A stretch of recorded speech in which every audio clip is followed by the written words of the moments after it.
Hello, I'll explain now the simplest bleeding disorder approach. Okay, if we have any bleeding disorder,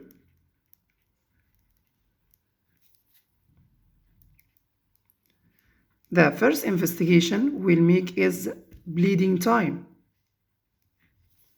Look, if we have any hemorrhage by minor trauma, for example, we have three ways for stoppage of bleeding. The first one is vasoconstriction. The second one is platelet plug. The third one is coagulation factors.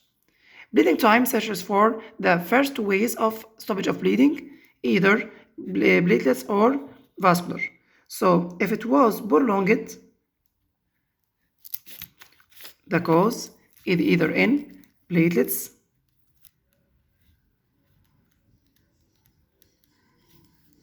or vascular problem. Vascular is diagnosed mainly by history, examination, and exclusion. So we'll start in searching for platelets. Platelets disorder may be in the count or in the function. We call it thrombocytopenia or thromboathenia. So we'll make the second investigation, which is platelet count. If it was low, so your case is thrombocytopenia, and you should search why the patient has thrombocytopenia, either increased destruction or low production. If the count was normal,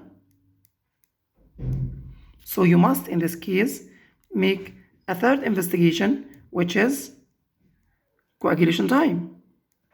If coagulation time was low, was prolonged,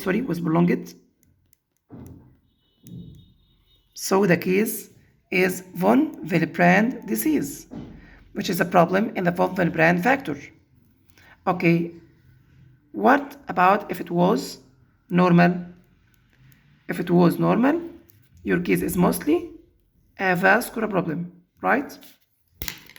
On the other hand,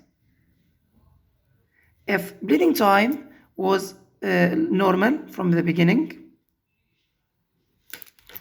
so you may make another investigation, which is coagulation time.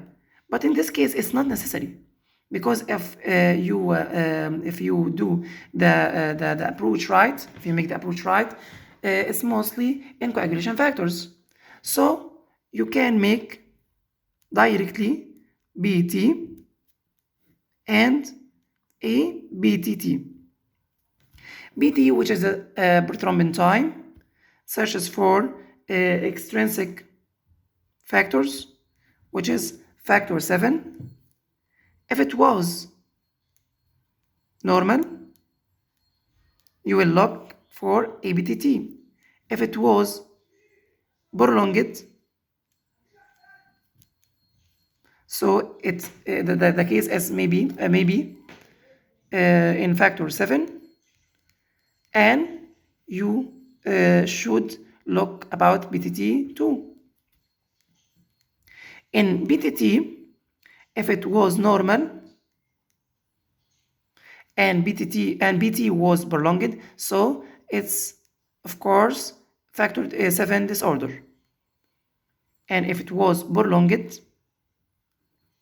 and BT was normal, so you have disorder in any factors of factor 8, factor 9, or factor 11. We call it hemophilia, either hemophilia A, B, or C.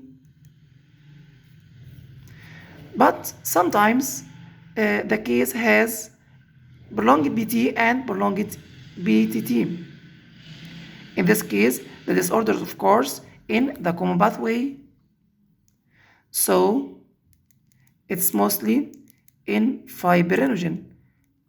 Okay, low fibrinogen, which is one of mechanisms of DIC. So your case is mostly DIC. DIC has a lot of mechanisms. This approach, if you make it right and in this manner, mostly you will find your investigation, your case well. Thank you.